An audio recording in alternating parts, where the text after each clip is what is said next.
Bismillahirrahmanirrahim. Assalamualaikum warahmatullahi wabarakatuh.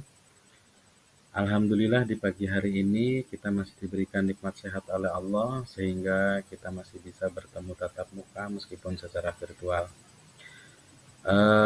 Bapak di hari ini akan menjelaskan tentang materi bab 2 yaitu meyakini kitab-kitab Allah menjadi generasi pecinta Al-Quran yang toleran. Adapun capaian pembelajaran yang akan kita tuju pada bab 2 kali ini adalah anak-anak bisa mendalami pemahaman tentang 6 rukun iman secara mendalam, terutama iman kepada kitab-kitab Allah. Sedangkan tujuan pembelajaran yang akan kita capai yaitu pertama, anak-anak bisa menjelaskan tentang makna iman kepada kitab-kitab Allah secara rinci.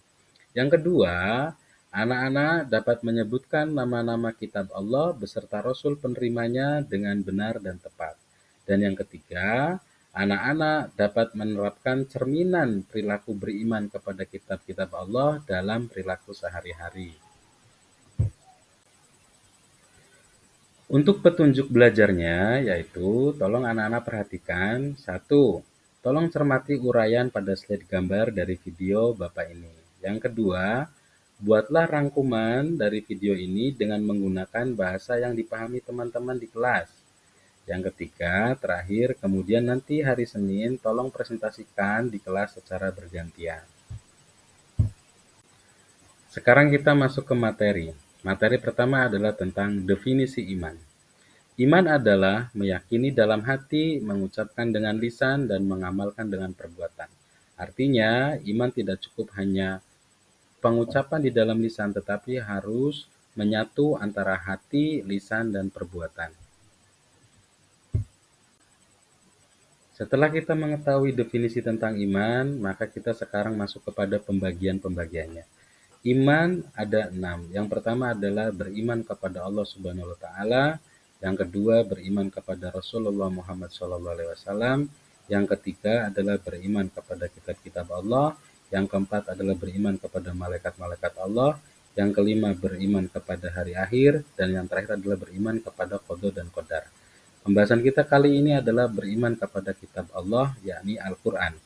Beriman pada kitab Al-Quran yaitu meyakini bahwa Al-Quran adalah wahyu Allah yang diturunkan kepada Nabi Muhammad melalui perantara malaikat Jibril dan disebarkan secara mutawatir. Membaca dan mempelajarinya merupakan bentuk ibadah dan mendapatkan pahala. Setelah kita memahami iman kepada kitab Allah berupa Al-Quran, lalu apa yang dimaksud dengan iman pada kitab-kitab terdahulu? Anak-anak perlu meyakini bahwa iman kepada kitab-kitab Allah yang terdahulu itu berupa bahwa kita semua meyakini semua kitab yang telah diwahyukan Allah kepada Rasul terdahulu itu benar sesuai dengan masanya. Akan tetapi, kebenaran yang dimaksud di sini adalah meyakini isi kandungan yang sesuai dengan Al-Quran saja. Artinya, yang tidak sesuai dengan Al-Quran bukan berarti salah, hanya saja isinya berlaku sesuai dengan masing-masing zaman di mana kitab-kitab terdahulu itu diturunkan. Nah, setelah kita mengerti tentang iman kepada Al-Quran, iman kepada kitab-kitab terdahulu, lalu mari kita masuk, apa sih rincian dari kitab-kitab terdahulu itu, kitab apa saja yang pernah diturunkan oleh Allah Subhanahu wa taala terhadap para rasul-rasulnya. Perlu anak-anak ketahui bahwa satu, kitab yang pertama diturunkan oleh Allah Subhanahu wa taala yaitu berupa suhuf-suhuf atau lembaran-lembaran. Nanti akan Bapak jelaskan di akhir. Tetapi kitab yang diturunkan pertama kali dan itu terbentuk secara utuh, yakni satu, kitab Taurat. Kitab Taurat diturunkan pada Nabi Musa alaihissalam pada abad 12 sebelum Masehi, diperuntukkan untuk Bani Israel. Kitab ini diturunkan di Sinai, negara Mesir, berisi tentang ketentuan hukum-hukum. Kitab Taurat menggunakan bahasa Ibrani. Yang kedua, kitab Zabur. Kitab Zabur diturunkan pada Nabi Daud alaihissalam pada abad 10 sebelum Masehi untuk Bani Israel. Kitab ini diturunkan di negara Yerusalem, berisi 150 surat tentang nasihat, tentang hikmah, tentang pujian pada Allah Subhanahu wa taala. Kitab Zabur menggunakan bahasa Kipti. Yang ketiga, yaitu kitab Injil. Kitab Injil diturunkan pada Nabi Isa alaihissalam pada abad 1 Masehi untuk Bani Israel. Kitab ini diturunkan di Yerusalem sebagai penyempurna dari kitab-kitab sebelumnya, yaitu Taurat dan Zabur.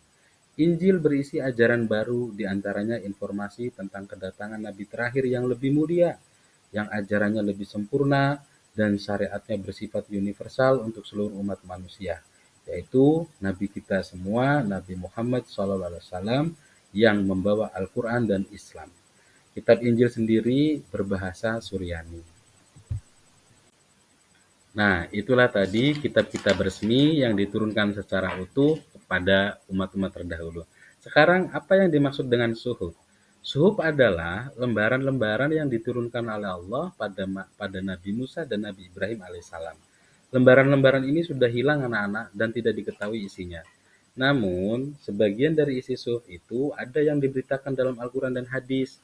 Contohnya, yang tertera dalam surat An-Najm ayat 36 sampai ayat 41.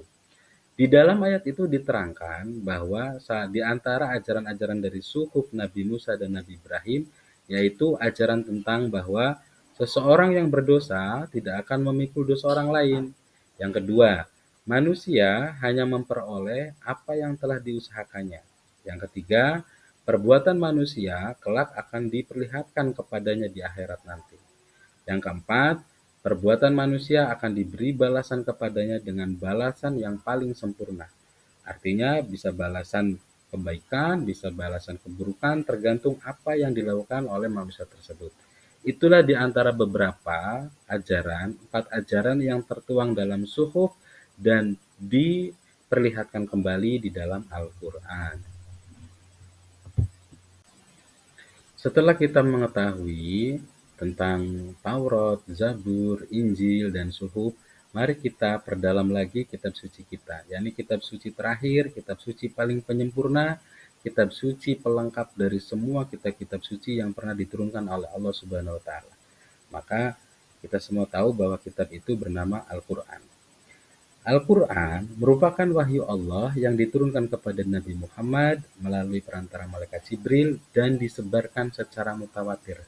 Arti mutawatir adalah secara keseluruhan sahabat menerimanya secara sama dari sumber yang sama. Membaca dan mempelajarinya merupakan ibadah dan mendapatkan pahala. Al-Quran diawali oleh surat Al-Fatihah dan diakhiri oleh surat An-Nas. Al-Quran diturunkan pada abad 7 Masehi di 2 periode, yaitu di Makkah dan Madinah. Makanya di dalam Al-Quran ada ayat-ayat berupa ayat Makkiyah dan ayat Madaniyah. Al-Quran diperuntukkan untuk seluruh umat manusia sampai akhir zaman.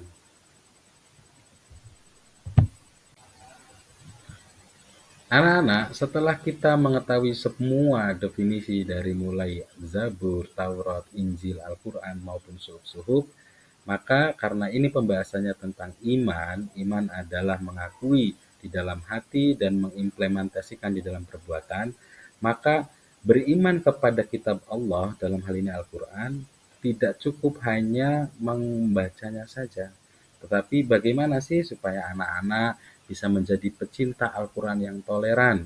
Satu, menjadi pecinta Al-Quran atau implementasi dari iman kepada kitab Allah berupa Al-Quran, satu adalah anak-anak harus bisa membaca Al-Quran dengan baik dan benar. Oleh karena itu, anak-anak harus menguasai ilmu tajwid.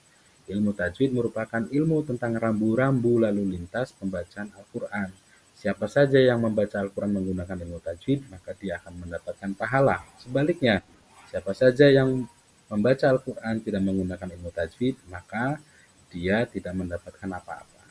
Yang kedua, kiat untuk menjadi pecinta Al-Quran adalah tidak cukup membacanya saja, tapi kita harus bisa memahami arti Al-Quran dengan cara membaca terjemah serta mengikuti majelis-majelis Al-Quran. Anak-anak boleh mulai sekarang membaca terjemahannya untuk mengerti betul, karena kebetulan Al-Quran diturunkan menggunakan bahasa Arab, sedangkan kita menggunakan bahasa Indonesia. Maka satu-satunya jalan untuk memahami Al-Quran secara mendalam, yaitu mari kita mulai membaca terjemahannya dan memahami arti-arti yang terkandung di dalamnya. Yang ketiga, kiat untuk menjadi pecinta Al-Quran adalah merenunginya dengan maknanya, membangun kesadaran di dalam diri kita agar terdorong untuk mengamalkan Al-Quran dalam kehidupan sehari-hari. Apa artinya kita bisa membaca? Apa artinya kita tahu arti kalau semua itu tidak bisa menjadikan kesadaran dalam diri untuk diamalkan dalam kehidupan sehari-hari? Maka yang keempat adalah mengamalkan Al-Quran dalam kehidupan nyata. Inilah puncak tertinggi dari implementasi iman kepada kitab Allah. Artinya, setelah kita bisa membacanya dengan baik, setelah kita memahami artinya dengan baik, setelah kita bisa merenungi maknanya, langkah terakhir adalah mengamalkan Al-Quran dalam kehidupan nyata agar kita semua bisa menjadi generasi Qurani yang benar-benar mencintai Al-Quran, yang benar-benar bisa mengimplementasikan Al-Quran.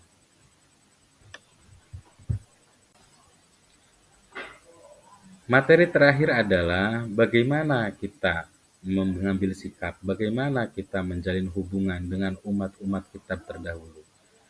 Oke, Bapak jelaskan. Hubungan umat terdahulu, yaitu umat yang beriman kepada kitab-kitab terdahulu disebut sebagai ahli kitab. Mereka biasa disebut sebagai umat Yahudi yang beriman kepada kitab Taurat dan umat Nasrani yang beriman pada kitab Injil. Nabi Muhammad SAW membuat satu program penting yaitu Piagam Madinah.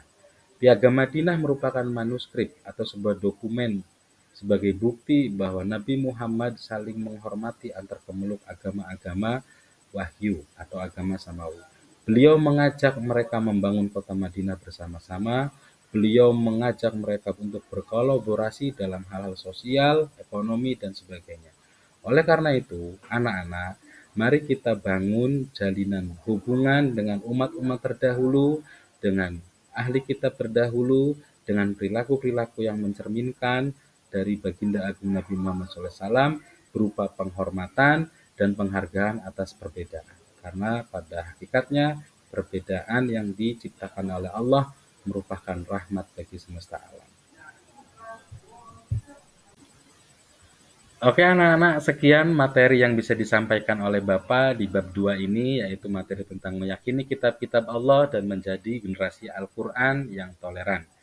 Bapak harap anak-anak bisa memahami materi ini dengan baik. Selanjutnya, anak-anak bisa mengerjakan LKPD yang sudah Bapak siapkan. Nanti linknya tinggal dibuka dan kerjakan dengan baik dan benar. Sekian saja dari Bapak. Sampai jumpa. Al-afu minkum. Wassalamualaikum warahmatullahi wabarakatuh.